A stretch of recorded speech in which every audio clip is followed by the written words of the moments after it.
Hey guys, আসসালামু আলাইকুম। Share করছি আজকের লাঞ্চের মেনু। আজকে লাঞ্চে খেয়েছিলাম গরুর বটভাজি। আর গরুর বটভাজি আমার খুবই প্রিয়। তারপরে খেয়েছিলাম এই করলা ভাজি। করলা আমি তেমন একটা পছন্দ করি না, কিন্তু আম্মু রান্না করলে আমি সেটা চুপচাপ খেয়ে নিই, কারণ আম্মু রান্না করলে সেটা তিতা থাকে না।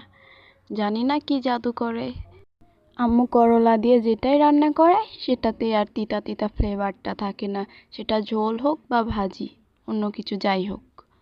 তারপরে খেয়েছিলাম এই ডিম ভুনাটা। এটা ডিম ভেজে তারপরে পেঁয়াজ মরিচ অ্যাড করে ভুনা করা হয়েছে।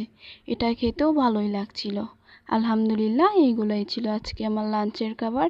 ভিডিওটা ভালো লাগলে অবশ্যই লাইক কমেন্ট আর শেয়ার করবেন। আর আমার ইউটিউব চ্যানেলের নাম শাহনাজ ফাইজা ইটিং চ্যানেল, অবশ্যই সাবস্ক্রাইব করবেন। আর আমার ফেসবুক